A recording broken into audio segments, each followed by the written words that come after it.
नमस्कार, मैं हूं सूर्य प्रकाश बबेटा और आप देख रहे हैं चंबा हलचल। सबसे पहले चंबा हलचल में आपका बहुत बहुत स्वागत है। आज हमारे स्टूडियो में पहुंचे हैं विधायक भटियात विक्रम जरयाल जी। उनसे हम बातचीत करेंगे वहां के क्षेत्र की समस्याओं के बारे में, उनके राजनीतिक कैरियर के बारे में, उन्होंने कैसे शुरुआत करी। और वैसे मैं आपको बता दूं, ये देश के जवान रहे हैं, फौजी रहे हैं, देश के सेवक रहे हैं। आजकल वो समाज सेवक बनकर लोगों की सेवा कर रहे हैं। लोगों की उम्मीदों पर खरे उतरे हैं या नहीं, उन्हीं की जवानी हम जानने का प्रयास करेंगे। सबसे पहले विधायक साहब, आपका बहुत बहुत स्वागत है।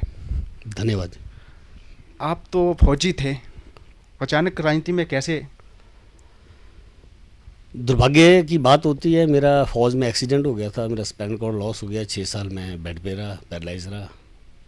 भगवान की इच्छा थी, ठीक हो गया, मेडिकल बोर्ड घर आ गया, मेडिकल ग्राउंड पे आ गया 17 साल के बाद। अच्छी पेंशन मिल रही है, 30,000 पेंशन मिल रही है मुझे। अगर घर में भी आकर सर्विस मिली मुझे एजुकेशन बोर्ड में HPHS की, नहीं की। मैंने कहा 2000 में 99 में आया था, 2000 में प्रधान का इलेक्शन था। भाई लोगों ने बोला इलेक्शन लड़ो, इलेक्शन लड़ी है। सरपंच रहा 5 साल। 5 साल सरपंच रहने के बाद 2005 में पीरियड मेरा ख़त्म हो गया, तो फिर इलेक्शन दोबारा पंचायती राज के आगे। प्रधान की सीट रिजर्व थी, BDC की सीट रिजर्व थी, तो मैंने ओपन जो कैटेगरी की सीट थी जिला परिषद, उसका इलेक्शन लड़ा, 5 साल जिला परिषद रहा। उसके बाद 2010 में फिर मेरा एक्सीडेंट हो गया, टांग टूट गई, दोबारा फिर जिला परिषद के इलेक्शन आ गए। बेड पे ही मैंने इलेक्शन लड़ा। लोगों को बहुत धन्यवाद करता हूँ कि उन्होंने मुझे उस टाइम भी 4700 वोटों की लीड से बेड पे ही जिता दिया था। और 2007 में मैंने इंडिपेंडेंट कॉन्टेस्ट किया था, 11,500 वोट मिले थे। तो लोगों का मैं बहुत शुक्रगुजार हूँ जिन्होंने मेरे तरह सहयोग किया। 2012 में पार्टी ने टिकट दे ली, तो आज मैं विधानसभा क्षेत्र भटियात का विधायक हूँ। लोगों की सेवा कर रहा हूँ जितनी मेरे से हो सकती है। विक्रम जरयाल की जनता में अच्छी पैठ है, तभी तो वो विधायक बनने में कामयाब रहे हैं। ये इन्होंने खुद बताया, जैसे कि इनका 2 बार एक्सीडेंट हो चुका है और कैंपेन पे नहीं गए, इसके बावजूद वो घर बैठे इलेक्शन जीतते हैं। कहीं ना कहीं जनता का इनके ऊपर आशीर्वाद है, तभी तो ये इलेक्शन जीत पाए हैं। वैसे भटियात में एक बात देखने में आई है, जो भी वहाँ पर पहले आज़ाद उम्मीदवार लड़ा है, उसके बाद उसे टिकट मिली है दूसरी बार। ऐसा क्या फंडा है पार्टी का? ये तो मैं बता नहीं सकता, परंतु पार्टी सर्वे कराती है। मेरे हिसाब से सर्वे होता है। उसके बाद सर्वे 3-4 प्रकार के होता है, आपको पता है। पब्लिक से पूछा जाता है, जो गवर्नमेंट एम्प्लॉइज है उनसे पूछा जाता है, और हर एक कैटेगरी के जो लोग हैं उनसे भी पूछते हैं। उसके बाद जो टिकट का मेरे ख्याल में जहाँ वितरण करती है पार्टी जो है। तो आप राजनीति में तो आए हैं, आप क्या देखकर राजनीति में पहुँचे? मैं चाहता हूँ कि मेरे विधानसभा क्षेत्र में एजुकेशन की अच्छी सुविधाएं हों, स्वास्थ्य की अच्छी सुविधाएं हों, सड़कें अच्छी हों, बिजली पानी, जो मूलभूत सुविधाएं लोगों को मिले। और जो अति गरीब है उसको कोशिश रहेगी मेरी, और करता हूँ कि उसको भी आगे लाने का मौका मिले। जो आगे अगली वाली फ्रंट लाइन में, उसको भी वहाँ तक बचाऊँ। ये मेरा ऐसा उद्देश्य रहता है। हमेशा मैं जो गरीबों के प्रति समर्पित रहता हूँ। वैसे भी कहते हैं कि नर सेवा ही नारायण सेवा है, तो हम गरीबों की सेवा में लगे रहते हैं जहाँ तक हमारे से हो सकता है। MLA विक्रम जरयाल जी कहते हैं कि लोगों की मूल समस्याएं ऐसी हैं, इसीलिए उन्हें राजनीति में आना पड़ा। और ये कहते हैं कि राजनीति में आकर वो उनकी समस्याओं का हल कर पा रहे हैं कि नहीं। जहाँ तक मेरी अप्रोच का सवाल है, मैं हल कर रहा हूँ। जैसे कहीं स्कूल में अभी स्वच्छता अभियान चला है, टॉयलेट नहीं है, पैसा दे रहा हूँ। स्कूल पे कमरा नहीं है, पैसा दे रहा हूँ। गरीब के बच्चे हैं जो पढ़ने में अच्छे 80% से अबव मार्क्स लेते हैं, परंतु वो लोग बच्चों को पढ़ा नहीं सकते, उनकी फ़ीस तक मैं अदा कर रहा हूँ। जो अति पोर गरीब आदमी है और कोई बीमारी से ग्रस्त है, उनको जितना भी हो सकता है मैं अपनी तरफ से, अपनी जेब से जितना भी हर संभव प्रयास होता है मैं उनको देता हूँ। नंबर 2, जो हमारा MLA का जो प्रायोरिटीज़ है, उसमें मैं जितने भी पिछड़े क्षेत्र हैं अपने एल्टीट्यूड में, जितने भी क्षेत्र हैं, सभी जो MLA प्रायोरिटी में मैं सड़कें डाल दी हैं। तो दुर्भाग्य हमारा ये है कि आज तक जो वर्तमान सरकार है उसकी DPR, एक भी सड़क की DPR नहीं बना सकी। और ऐसे ही पानी की जो योजना है वो भी मैंने जनहित में डाली हैं, उनकी DPR अब तक नहीं बनी है। स्कूल को अपग्रेड करने के लिए दिया, मैंने निर्देश दिए हैं, अपनी प्रायोरिटी भी डाला है, वो भी ये सरकार नहीं कर सकती। स्वास्थ्य की दृष्टि से भी आप भी देख रहे हैं जिला चंबा में पूरा, आप भी चंबा के रहने वाले हैं, या अपना जो बड़ा डिस्ट्रिक्ट हेडक्वार्टर है वहाँ पर ही स्वास्थ्य की जो जितनी भी जो सुविधाएं हैं वो चरमरा चुकी हैं। ना डॉक्टर है, ना मेडिकल स्टाफ है, और ना ही बिल्डिंग्स हैं, जबकि सेंट्रल गवर्नमेंट ने काफ़ी पैसा दिया है। मेरे ख्याल 10 करोड़ तो उसको जो कॉन्ट्रैक्टर है उसको रिलीव कर दिया है, परंतु फिर भी मैं पीछे विजिट किया हॉस्पिटल का, तो हॉस्पिटल में पानी भी नहीं था, और एक बेड पे 3-3 लेडीज़, जो प्रेग्नेंट लेडीज़, ये 3-3 लेडीज़ हुई थी। मैंने कारण पूछा तो भी यहाँ पर बोलता है कि रिवेन्यूशन हो रही है, तो ये टाइम पे नहीं हो रही है, 6-6 महीने लगा रहे हैं। तो देखने में आ रहा है कि सरकार नहीं चाहती मेरे ख्याल कि जिला चंबा आगे आए। पहले भी हमारा जिला चंबा पिछड़ा हुआ है, तो हमने बात भी की थी। मैं स्वास्थ्य मंत्री से मिला था, असेंबली में क्वेश्चन किया था कि जो डॉक्टर्स हैं, जो बाहर इतनी दूर से डॉक्टरों को आप डिप्यूट करते हैं जिला चंबा में, तो कृपया दूर वाले डॉक्टरों को ना भेजें। वो तो छोड़ जाते हैं, डॉक्टर अपना क्लिनिक खोल लेते हैं, इतने दूर हरासमेंट करके भेजते हैं उनको। तो मेरी सरकार से अनुरोध रहेगा कि जो नज़दीक के डॉक्टर हैं हमारे, नियर बाउंड एरिया के डॉक्टर, उनको ही यहाँ पर लगाए जाएँ, जो स्पेशलिस्ट हैं। देखो हमारे कई स्पेशलिस्ट IGMC शिमला में बैठे हुए, अगर यहाँ के डिस्ट्रिक्ट चंबा के और नियर बाई इधर के ही हैं, अगर उनको इधर लगाएं तो उनको नौबत नहीं आएगी कि नौकरी छोड़ने की, अच्छी सुविधाएं मिलेगी। और हमें जो गरीब लोग हैं उनको टांडा, IGMC, PGI नहीं जाना पड़ेगा, यहीं उनका उपचार हो सकेगा। वैसे ही मेरे विधानसभा क्षेत्र में स्वास्थ्य इसका बहुत कंडीशन खराब है। एक हमारा सिविल हॉस्पिटल है चौड़ी, 8 डॉक्टरों की पोस्ट आज 4 ही है, मेडिकल स्टाफ बिल्कुल नहीं है, मशीनें फ्री बिल्ली पड़ी हुई हैं, जो भी रेडियोलिस्ट या डेंटल वगैरह है वो मशीनें बड़ी कॉस्ट की मशीनें, परंतु स्टाफ है नहीं। वैसे ही मेरा एक PSC स्मोट है, 1964 की PSC है। बहुत बार मुद्दा उठा, मैंने भी बहुत कोशिश की, कई बार डेपुटेशन स्वास्थ्य मंत्री से मिले, वीरभद्र से, आदरणीय मुख्यमंत्री से मिले, वो सिर्फ झांसा देते कर देंगे, पर आज तक वो PSC CSC नहीं बन सकी, जबकि लोगों को वहाँ पर ज़रूरत है। ऐसे स्कूलों की है, स्कूल में स्टाफ नहीं है। मेरे 13 स्कूल ऐसे हैं जो मेरी विधानसभा क्षेत्र में, जिनकी अपनी छत नहीं है। आज तक बच्चे जो है बाहर एजुकेशन ग्रहण कर रहे हैं, या किसी के घर में एजुकेशन ले रहे हैं, बैठकर कमरा दिया किसी ने कि आप यहाँ पर एजुकेशन लो। और 77 स्कूल भटियात विधानसभा क्षेत्र ऐसे हैं जहाँ पर बिल्डिंग तो हैं, पर स्कूल के नाम पर वो भूमि नहीं है। इस वजह से उनका जो डेवलपमेंट है, स्कूल का जो इंफ्रास्ट्रक्चर है, उसको हम और नहीं बढ़ा सकते जब तक भूमि उनके नाम पे नहीं होती। वैसे सड़कों का हालत है, आप देखते हैं चंबा से चलते, मैंने तो आदरणीय जो हमारे यहाँ के मंत्री हैं उनको रिक्वेस्ट की थी कि सर आप भी तो चंबा के हैं, हमारे मंत्री हैं, सीनियर आदमी हैं, थोड़ा सा सड़कों का तो सुधार कर दो। आए दिन एक्सीडेंट होते हैं, कई जानें चली जाती हैं, कई लोग घायल हैं। आप डेली पेपर में पढ़ते हैं सुबह उठ के फलानी जगह एक्सीडेंट हुआ, गाड़ी गिर गई और इतने आदमी मर गए। तो मैं तो इसके लिए अपने जब एनुअल मीटिंग थी, जब प्लानिंग की, तो वीरभद्र जी से रिक्वेस्ट की थी, मुख्यमंत्री से, जी सड़कों का थोड़ा सा ध्यान रखो, DPRA जल्दी बनाओ ताकि लोगों को सुविधाएं मिल सकें। विधायक विक्रम जरियाल जी ने खुलासा किया है कि वो अपने हिसाब से अच्छा काम कर रहे हैं, लेकिन कहीं ना कहीं इन्हें जो प्रेजेंट गवर्नमेंट है उनका सहयोग नहीं मिल रहा है। इन्होंने कई काम मंजूर करवाए हैं, लेकिन जब DPR बनेगी तभी वो शुरू हो पाएंगे। अब जब DPR ही नहीं बन पा रही है तो वे कैसे विकास करवा पाएंगे अपने एरिया में। वैसे विधायक साहब, आपने अपने एरिया में ऐसे कितने काम है जो विधायक प्राथमिकता के आधार पर जो है करने के लिए प्रस्ताव डालें? काफ़ी पिछड़े क्षेत्र है हमारे, पिछड़ी पंचायत काथला है, अपने जंदरोग है, ये सुरपड़ा है। यहाँ पर लोगों के स्कूल तक आने जाने के लिए रास्ते नहीं थे, बीच में नदी नाले आते थे, ब्रिज नहीं थे। उन काफ़ी में कोई कम से कम 12 ब्रिज बनाए हैं, काफ़ी रास्ते बनाए हैं, कई गांव को जीप रोड से बनाया, जो जहाँ तक मैं कर सकता प्रयास, खुद लैंड की क्लियरेंस करा के फॉरेस्ट से जहाँ तक हो सकता है मैंने वो भी कराया है। स्कूलों को अच्छी सुविधा के लिए कमरों के लिए पैसे दिए, आंगनबाड़ी के लिए पैसे दिए, आंगनबाड़ी भवन बने हैं। महिला मंडल भवन, जो महिला मंडल जो रजिस्टर है उन्होंने मांगा, तो उनको भी मैंने महिला मंडल भवन के लिए पैसा दिया है। कि बड़ा समुदाय कहीं बसा हुआ है, उनको एक समुदाय भवन चाहिए, गरीब लोग हैं, गरीब बस्ती है, कि भी बच्चों की, हमारी लड़कियों की शादी हो सके, घर नहीं है, तो मैंने समुदाय भवन दिए काफ़ी जगह। वैसे आपका विधानसभा क्षेत्र काफ़ी बड़ा एरिया है, आप विधायक हैं, लेकिन सबसे ज़्यादा अपोजिशन में जो बैठे हैं नेता, वो चीफ गेस्ट के तौर पर आमंत्रित हो रहे हैं। हमें तो जो वर्तमान सरकार है ये चिट्ठी भी नहीं भेजती कि आज मुख्यमंत्री आपके इलाके में आ रहे हैं, इतनी तरीक को ये विजिट है, कोई प्रोग्राम नहीं देता हमें। बाद में पेपर में पढ़ते हैं हम तो पता लगता है मुख्यमंत्री आए हुए थे। और आप इनॉग्रेशन की बात करते हैं तो जहाँ तक जो अभी लेटेस्ट जो मुख्यमंत्री आए हुए थे, 2 पुलों का उद्घाटन हुआ है। वो पुल 2012 में जब आदरणीय मुख्यमंत्री प्रेम कुमार धूमल जी थे पिछली सरकार के, उनके टर्नओवर में शुरू हुए थे। रोड दमन टू सिमता उनके टर्नओवर में शुरू हुआ था, परंतु इनोग्रेशन उन्होंने की है। एक बहुउद्देशीय भवन है मेरा सिमता में, उसका पैसा धूमल जी ने दिया था। कुछ पैसा कम पड़ा गया 57 लाख, मैंने अपने एमएलए प्रोडक्ट से दिया, उसको कंप्लीट किया, उसका उद्घाटन कर गए हैं। प्लस जो खेलो इंडिया के तहत जो प्रोग्राम चलाया है आदरणीय मोदी जी ने, उसके तहत हिमाचल को पैसा आया था रूरल एरिया के लिए। तो मैंने भी 1 करोड़ 12 लाख रुपया है, जिसको 2 स्टेडियम बनने, एक चौड़ी में, एक मोतला में, और प्लस 12 लाख जो लाड़ू में जो आदर्श पंचायत है उसको दिया है। वो सेंटर आया, उनका इनॉग्रेशन भी करके चले गए।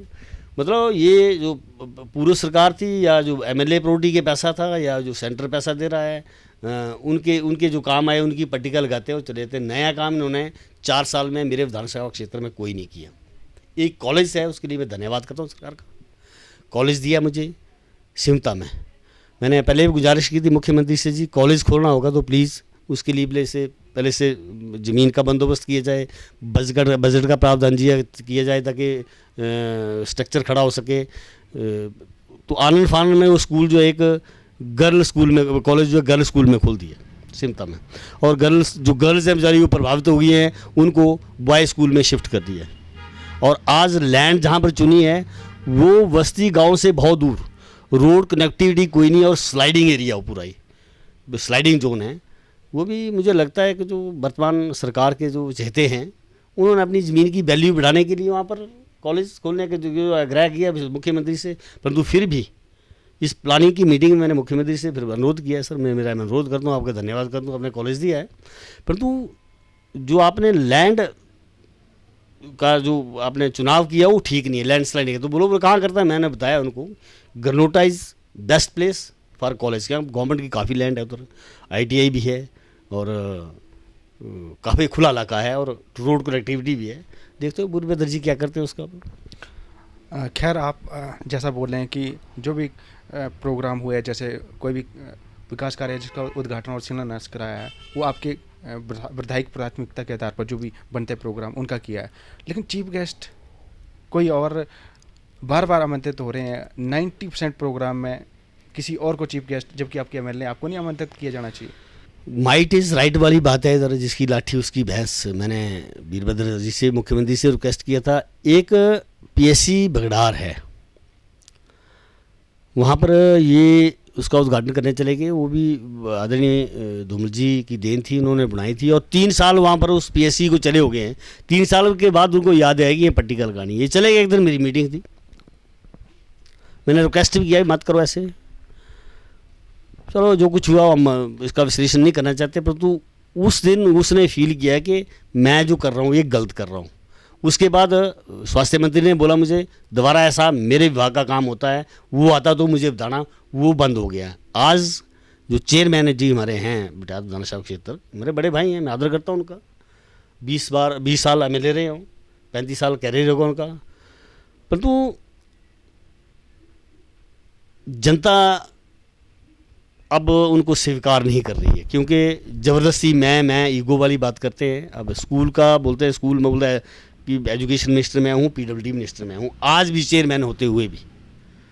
तो मैंने वीरभद्र से बोला, जी उन्होंने बोला मुझे मुंह पे बोला, मेरी सरकार है, जिस मर्जी से कराएं, जिस मर्जी को भेजें हम, आप ऑब्जेक्शन करने वाले क्यों होते हैं। तो क्या बोलना, जब एक परिवार का मुखिया ही ऐसा हो तो बाकी जो नीचे वाला परिवार है तो उसने तो बिगड़ना ही है।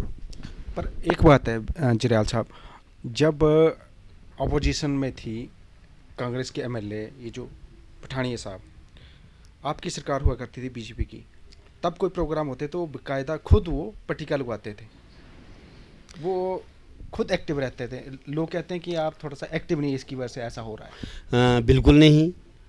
हमारी एक भारतीय जनता पार्टी संस्कार की पार्टी है, उनको बाकायदा चिट्ठी जाती थी, पट्टिका के ऊपर उनका नाम लिखा जाता था। ये आदरणीय धूमल जी बोलते थे कि MLA हैं यहाँ के, MLA की बतौर MLA लोगों ने चुना हुआ है, लोकतंत्र एक देश है हमारा, तो जो जनता के प्रतिनिधि है उनका हम अनदेखी नहीं करेंगे। तो उसको बुलाया जाता था और पट्टिका का भी बाकायदा उनका नाम लिखा जाता था। वैसे लोग तो ये भी कहते हैं कि आप डरते हैं पठानिया से। मैं एक एक्सेस मैन हूँ, फर्स्ट पैरा कमांडो में मैंने सर्विस की हुई है। और मैं आपको बताना चाहता हूँ, मैं कराटे ब्लैक बेल्ट हूँ जापान से। इंग्लिश चैनल स्विमिंग की क्रॉस की है मैंने। बॉक्सिंग नेशनल 2 बार गया हूँ। बाकी एक्टिविटीज़ जितनी होती है, under diving course, sky diving course, foreign language course, सब कुछ की है।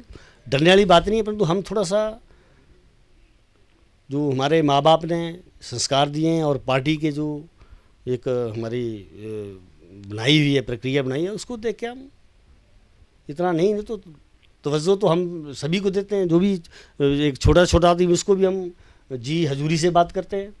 तो ये नहीं है कि हम जी हजूरी से बात करते हैं तो उससे डरते हैं, ऐसा कुछ नहीं। वैसे आप एमएलए हैं और सुना है कि आपके ही घर की लाइट काट दी जाती है। मैं पहले भी बता चुका हूँ कि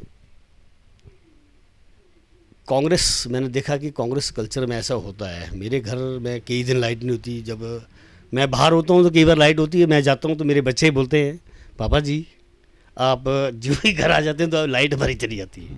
चलो वो करते हैं, ये द्वेष से काम कर रहे हैं, अदला बदली से काम कर रहे हैं। कई दिन पानी तक नहीं होता। मेरे गांव वाले बोलते हैं, अरे एमएलए घर में पानी, फिर क्या हो गया? मेरे 2 दिन लाइट नहीं आई।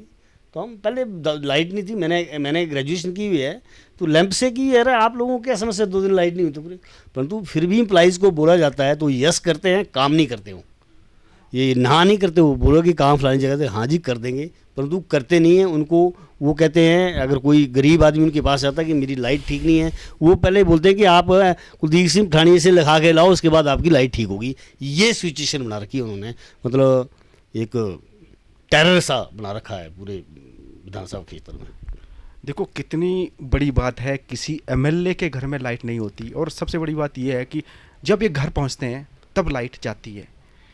विधायक कहते हैं कि ये सब पठानी जी के कहने पर होता है, ये कहते हैं। अब इसमें क्या है, पर मुझे ये बहुत बड़ा मुद्दा लग रहा है कि अगर किसी विधायक के घर की लाइट काटी जा रही है और वो सुना तो ये भी कि लाइनमैन जो है वो चीख के बोलता है चौराहे पर कि भी आपने जो करना है कर लो, मैंने लाइट काट दी। लाइनमैन तो छोड़ो, आज एक्शन एसडीओ जो भी हैं वो भी बोलते हैं लोगों को, मेरे सामने तो बोल नहीं सकते, पर आनाकानी कर देते हैं कभी। पर लोगों को तो बोलते हैं जो करना कर लो जी, आप जो कर सकते हैं करो, हमारी सरकार है। तो आपके हिसाब से ऐसा करके वो क्या साबित करना चाह रहे हैं? अब ये मुझे लगता है कि अब वो जनता में नहीं जाना चाहते, और वो जाते भी नहीं आजकल। सिर्फ सरकारी प्रोग्राम होते हैं उसी में जाते हैं, पब्लिक में जाना उन्होंने आजकल बंद कर दिया। अच्छा विधायक साहब, आपने कुछ सोचा होगा, भटियात का प्लान आपके माइंड में क्या है? भटियात को किस दिशा की तरफ ले जाना चाह रहे हैं आप? सबसे पहले जितनी भी छोटी छोटी समस्याएं हैं आम आदमी की, उनको उन समस्याओं से ऊपर उठाना चाहते हैं। और एजुकेशन के बतौर, मैंने अभी भी सेंटर ने मुझे मांगा था, सेंटर ने कि 3 आपके मॉडर्न +2 स्कूल बनाए जाएंगे, मैंने नाम भेज दिए। सिमता, चौड़ी और ककीरा, जो पुराने +2 स्कूल है। नंबर 2, डीएवी कॉलेज के लिए मैंने सिफारिश की सेंटर ने स्वीकृति दे दी है, भूमि का चयन हो गया है। डीएवी के ब्रांच वाले उसका सर्वे कर रहे हैं। अतिशीघ्र यहाँ पर डीएवी स्कूल भी मैं बिटाद में खुलवाने जा रहा हूँ। सरकार आने के बाद देखते हैं, जब मेरी सरकार थी, मैं एक छोटा सा प्रधान था 2000 से 2013 तक, तो मैंने अपने पंचायत में ही बहुत बड़े, जो एक एमएलए नहीं करा सकता तो वो काम भी कराए हैं। कॉलेज अपने बैंक को खुलाया है, सड़कें नहीं बनाई हैं, पक्की कराई हैं, +2 स्कूल को अपग्रेड कराया है, साइंसेस क्लासेस बिठाई हैं, प्राइमरी स्कूल को मिडिल स्कूल कराया है। मेरी पंचायत में 12 स्कूल थे, बहुत बड़ी पंचायत थी जिला चंबा की। एक पंचायत के ऊपर एक ही बीडीसी मेंबर था, और उन सभी स्कूलों की जो बिल्डिंगें आज भी बोलते हैं कि आपके प्रधान के टाइम में बनी थी, क्योंकि सरकार हमारी थी, पैसा मांगते थे, मिलता था। मेरे घर को रोड नहीं था, मेरे घर को रोड निकाला, मैंने उस रोड को पक्का कराया। आज भी मेरी गाड़ी घर तक नहीं पहुंचती, और मैं लोगों को यही बोलता हूँ, मैं तो ये चाहता हूँ कि पहले आम आदमी जो उसके घर तक सड़क बने, उसके बाद अपने घर को सड़क बनाऊँगा। मेरा ये उद्देश्य है कि पहले जनता के काम, उसके बाद अपने काम। पहले first nation, second party, at last self. वैसे आजकल आपके बिटिहात क्षेत्र में चौहान बंधु बहुत सक्रिय हैं। कोई आई कैंप लग रहा है और उसमें एक ऐसे लीडर भी शामिल हैं जो साईं भक्त तो हैं ही, और 2 बार इलेक्शन भी लड़ चुके हैं और टिकट भी मांगते रहे हैं। आपको लगता है कि वो चुनौती बन जाएंगे आपके लिए दोबारा फिर? जनाब, जब लास्ट ईयर इलेक्शन का होता है तो कैंडिडेट्स बहुत अराइज हो जाते हैं, इच्छाएं सभी की होती हैं। पहले भी चौहान साहब हमारे, मैं आदरणीय हैं, मैं उनकी इज्जत करता हूँ, बड़े हैं और ग्रुप कैप्टन रिटायर हैं। Group captain is equal to full colonel, तो या बीइंग ए विलेजर्स, एक ही पंचायत के हम हमेशा रिगार्ड देते हैं उनको। चलो, सेवा कर रहे हैं, अच्छी बात है। टिकट मांग रहे हैं, अच्छी बात है। पहले भी उनको 2 बार हजार लड़े हों, एक बार टिकट पे लड़े हैं, उन्होंने आजमा लिया है, परंतु इच्छा उनकी टिकट की।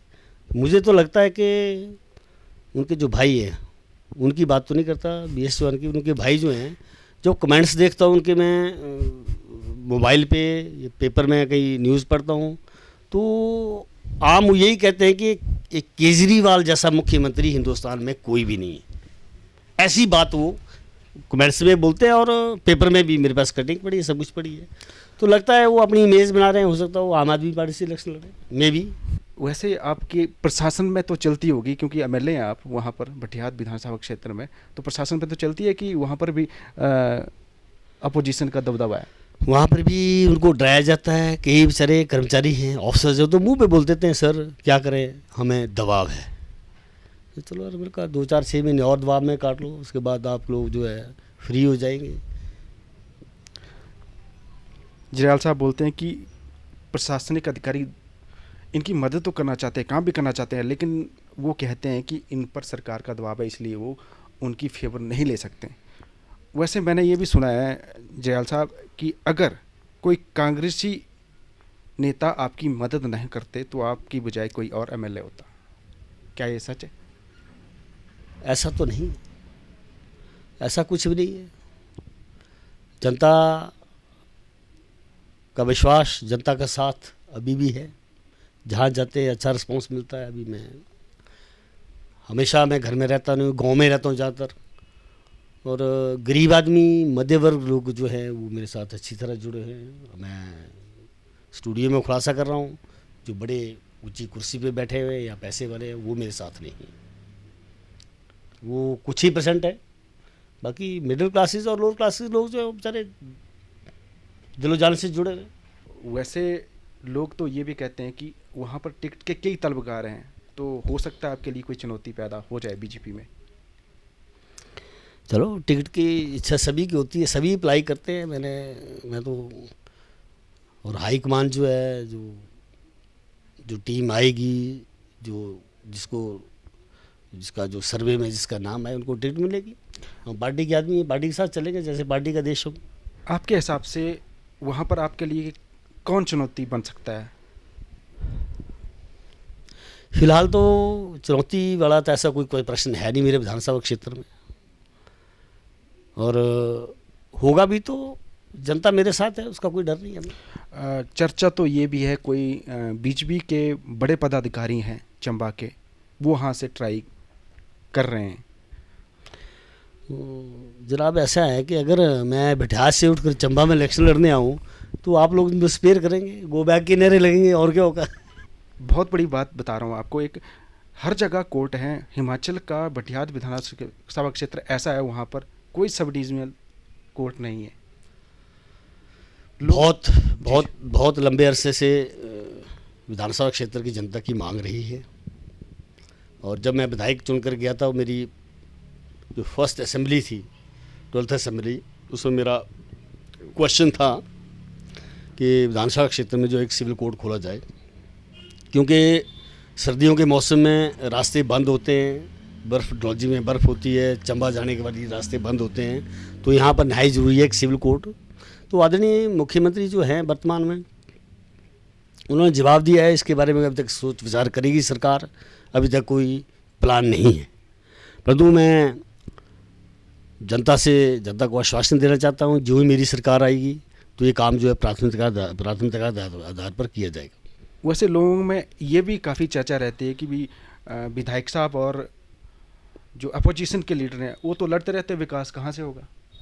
मैं तो बोलता हूँ जो विकास कार्य में टांग अड़ाता है या जनता के विकास को, क्षेत्र के विकास को रोकता है, वो अति मूर्ख है। मैं तो कभी नहीं बोलता कि अगर जो सत्ता पक्ष सरकार है वो काम करती है तो मैं धन्यवाद करता हूँ। मेरे विधानसभा क्षेत्र में कॉलेज दिया है, बड़ी अच्छी तरीके से मैंने मुख्यमंत्री जी का धन्यवाद किया है। ऐसा कोई नहीं है, मेरे मन में नहीं है कि मेरे क्षेत्र में विकास कार्य हो रहा और उसको बंद कर दूँ। हाँ, जो विकास के लिए मैं पैसे देता हूँ, धन देता हूँ, मैं प्रॉपर्टी से दूँ, अपनी निधि से दूँ, उन कामों को अवश्य ये सरकार के जो चाटुकार नेता हैं उनको अवश्य रोक रहे हैं कई जगह। एमएलए निधि के तहत आपके पास काफ़ी फंड रहता है, आपने अपने कार्यकाल के दौरान कितना एमएलए निधि खर्च करी है? एमएलए जब से बड़ा हूँ 4 वर्ष हो गए हैं। कुछ एमएलए फंड्स अलग से होता है, कुछ जो है जो हमारी प्राथमिकताएं होती है उसके आधार पे आता है। तो आज मोर देन 12 करोड़ से ऊपर तो पैसा जो मैं दे चुका हूँ विधानसभा क्षेत्र में। इसके अलावा कई और योजनाएं होंगी, उसके तहत भी आपने कुछ किया होगा, तो उसका खुलासा करेंगे।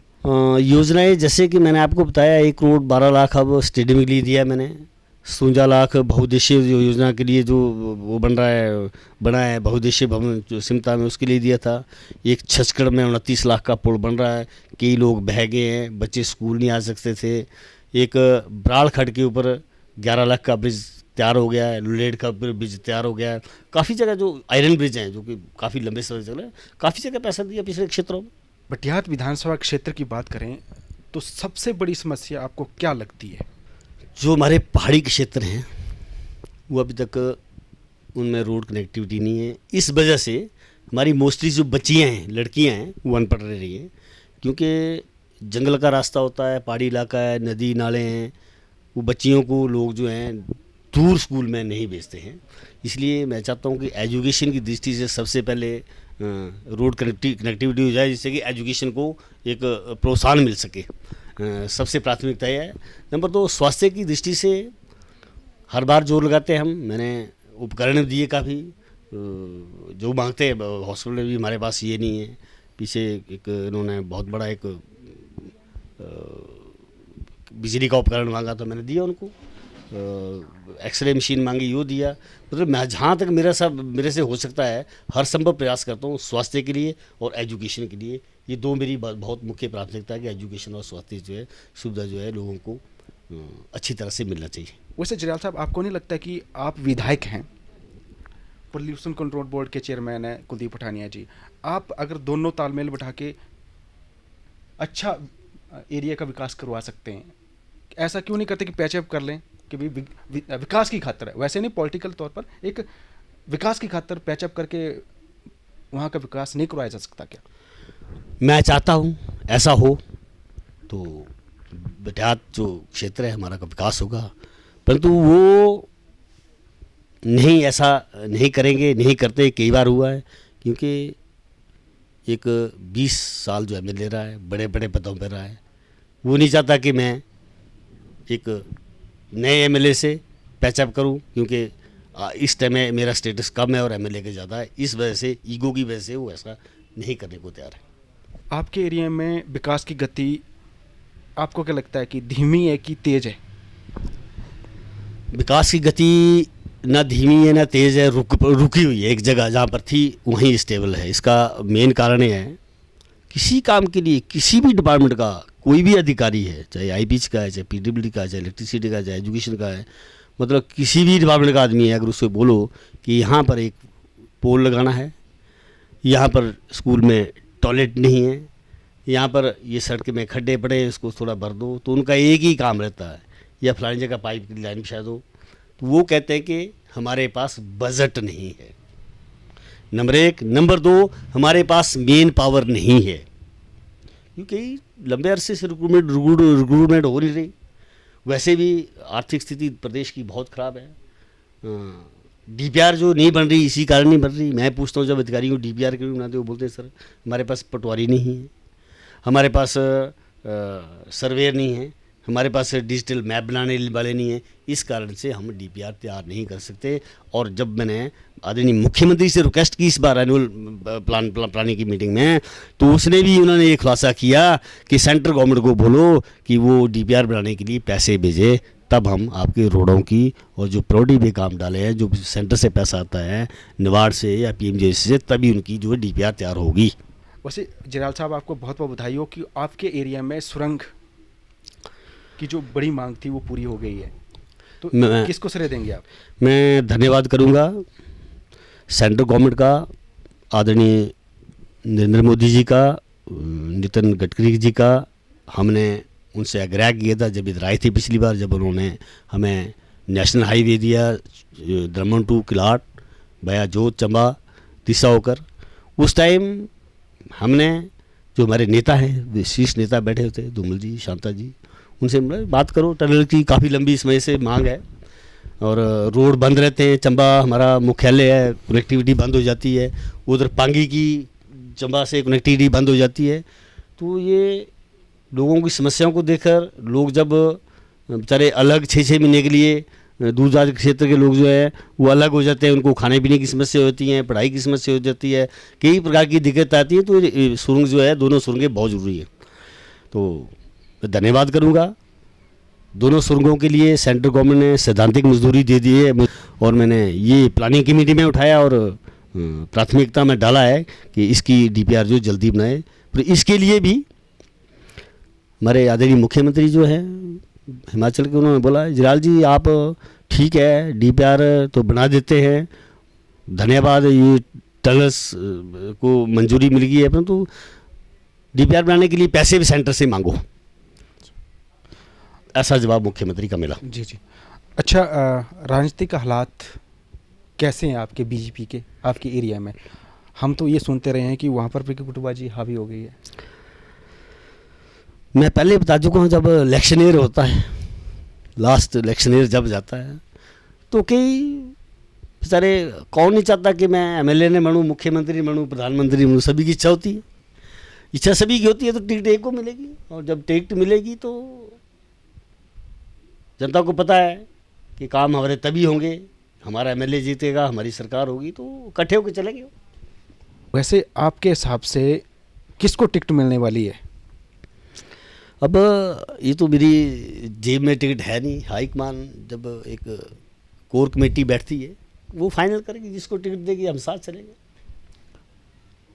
आपको नहीं लगता कि इस बार दोबारा फिर आपके ऊपर दाव खेलेगी सरकार, हिमाचल मतलब बीजेपी? तो मैं धन्यवाद दूंगा, और अगर टिकट मिलती है मुझे तो जीत के बताएंगे हम।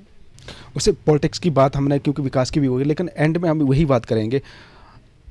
आपकी फाइट एक ऐसे नेता से हुई थी पिछली बार जो लगातार चौथा इलेक्शन लड़े और जीते भी हैं कई बार वो,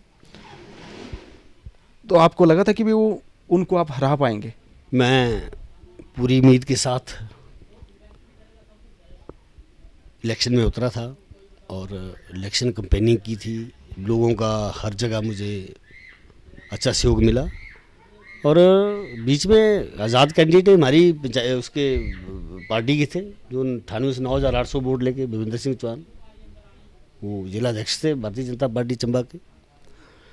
शायद उनकी वजह से थोड़ा मेरा वोट बैंक कम हुआ, फिर भी 18,000 को क्रॉस कर गया। और जो कांग्रेस के उम्मीदवार हैं उन्होंने तो मुंह पे बोला था लोगों को, देखो इसको पहली बार टिकट मिली है, 18,000 को क्रॉस किया, आज तक मैंने 18,000 तक पहुँचा ही नहीं हूँ। तो उसने माना है। इस बार भी आदरणीय मुख्यमंत्री जी का विजिट था, चौड़ी में भाषण दे रहे थे हमारे चेयरमैन साहब। उन्होंने बोला कि आदरणीय वीरभद्र जी इस बार इलेक्शन आप भटियात से लड़ो, खुद ऑफर दी उन्होंने। परंतु जब मंत्री जी की बारी आई तो मंत्री जी ने बोला खुलकर कि अपनी टांगे तो खड़ी लगा ली है, हम वीरभद्र की टांगे इधर खड़ी नहीं लगाएंगे, हम इधर इलेक्शन लड़ने देंगे। इतनी बातें हुई। हो सकता है कि वो अपनी कोई कमजोरी समझ रहा हो भटियात से कि अब मेरा जो है वोट बैंक कम हो गया होगा, इसी वजह से वो मुख्यमंत्री को न्योता दे रहा था कि भटियात में इलेक्शन लड़ो। आपने तो अपनी बातें रख दी, लेकिन एक और लीडर, कर्मचारी लीडर जो है आपके एरिया में एक दस्तक देने वाले हैं, सुना तो ये भी है कि वो वीआरएस लेने वाले हैं। राजपत्रित कर्मचारी महासंघ के प्रधान सतपाल ठाकुर, सुना है कि वो वीआरएस भी ले सकते हैं और वो वहाँ से चुनाव लड़ने की तैयारी में है। क्या आपके लिए वो चुनौती बन सकते हैं? देखो, मेरे बड़े भाई हैं, मैं उनको कोई गलत राय तो दूंगा नहीं। हाँ, जोर लगाना सभी का काम है, और भी कई टिकटार्थी हैं वो जोर लगा रहे हैं, वो भी जोर लगाए। अगर मिलती है उनको टिकट तो उनके साथ चलेंगे हम। ऐसी कोई बात नहीं है कि वो बाहर के विदेशी हैं तो टिकट लाए। मैं तो चाहता हूँ कि जब तक टिकट नहीं मिलती तब तक वो रिजाइन ना दें, तो उनके भले की बात है। अब तक का जो भी कार्यकाल रहा है कांग्रेस सरकार का, उससे आप संतुष्ट है क्या? मैं तो क्या, जनता भी संतुष्ट नहीं है बेचारी, क्योंकि ये 4 साल में भ्रष्टाचार, जैसे हमारे जो मुखिया हैं प्रदेश के, उनके ऊपर भ्रष्टाचार के धब्बे आज के नहीं लगे हुए। जब ये सेंटर में मिनिस्टर थे और इनकी सरकार थी तब से चले आ रहे हैं, तो आज ये भुगत रहे हैं, कोर्टों के चक्कर काट रहे हैं। कोर्टों के चक्कर काटने के बगैर और कुछ नहीं कर रहे हैं। और सरकार में इन्होंने फेलर लोग जो हैं, जो हारे लोग हैं, प्लस जो रिटायर्ड कर्मचारी हैं, उनको ओहदों पे बिठा रखा है। वो रिटायरीज और हारे लोग प्लस और जो बेचारे वर्तमान में ऑफिसर्स हैं, उनको दरकिनार करते हुए सरकार वो चला रहे हैं। इस वजह से देश का जो है, प्रदेश का जो है बहुत नुकसान हो रहा है, क्योंकि काफ़ी पैसा जो है प्रदेश का, जो काफ़ी पैसा है, बजट है, उन हारे लोगों और वो रिटायर्ड लोगों की सैलरी में जा रहा है। इसलिए जो है हमारी जो विकास की रफ्तार है वो थमी है।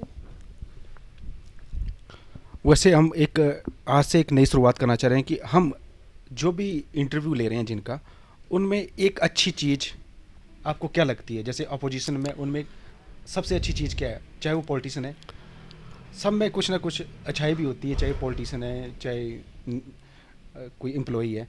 तो पठानी में सबसे अच्छी बात क्या लगती है और आम में सबसे अच्छी बात क्या है? देखो, अपनी अच्छाई के बारे में तो कोई जानता एक नहीं। चीज़ अच्छाई के बारे में देखो, मैं तो एक हॉनेस्ट आदमी हूँ, सीधी सी बात है ना। हॉनेस्ट इसलिए बोल रहा हूँ, जैसे आमतौर पर लीडर्स के ऊपर करप्शन के मामले होते हैं। मैं यहाँ पर इवन यहाँ तक बनाता हूँ, आज तक एक सरकारी पैसे का एक पत्थर भी अपनी ज़मीन मकान के लिए नहीं यूज़ किया मैंने आज तक, और ना मैं करूँगा, क्योंकि भगवान के सब कुछ दिया हुआ है। गरीबों की मदद करता हूँ 24 घंटे। जो सैलरी मिलती है उसे 70% पैसा जो है हर महीने गरीबों में बांटता हूँ, ताकि बेचारे को, कहीं लड़की गरीब की लड़की की शादी है, कहीं बेचारा कोई बीमार पड़ा है, किसी का मकान जल गया है, किसी का मकान स्लाइड हो गया है, तो ऐसे गरीबों की मदद करते रहते हैं। हमें ये नहीं है कि आज मैं जिस मकान में रह रहा हूँ, मेरे दादा के टाइम के माने स्लेट पड़े हुए हैं, मुझे मेरे बाप बोलते हैं कि अच्छा सा घर बना ले, मुझे ज़रूरत नहीं है। मैं संतुष्ट उसी में। मुझे संतुष्टि तब होती है जब गरीब की किसी की सेवा करता हूँ, तो मुझे लगता है कि मैंने आज भगवान के चरणों में अपना जो है सिर को नमन किया है। मेरी ऐसी कुछ भावना। पठानी जी की अच्छाई भी बता सकते हैं आप? उनकी अच्छाई है, वो वकील है, जिस मर्जी को जब मर्जी कोर्ट में घेर सकते हैं। आज भी मेरे पर सुप्रीम कोर्ट में केस लाया उन्होंने। पहले भी 2 बार मैं प्रधान था, 2 बार जेल भेजा उन्होंने। बहुत बड़ी अच्छाई है। लोगों को, एम्प्लॉइज़ों को डराना, ट्रांसफ़र कराना, घर में बुलाना, किसी को नाजायज़ केस में फंसा देना, बहुत बड़ी अच्छाई है उसमें।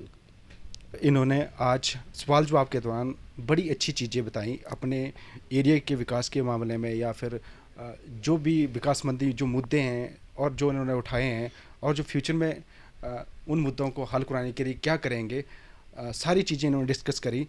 और बार बार मुझे एक बात इनकी एक याद रहेगी, एक एमएलए के घर में बिजली का कनेक्शन काट दिया जाता है जब वो घर जाते हैं। ये बहुत बड़ी बात है।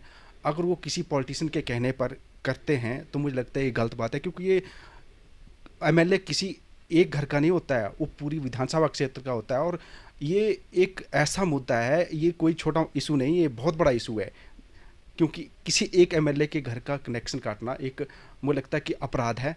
अगर ऐसा हो रहा है तो बहुत बड़ा अपराध हो रहा है। अगली बार नई शख्सियत लेके आएंगे, तब तक के लिए बहुत बहुत धन्यवाद।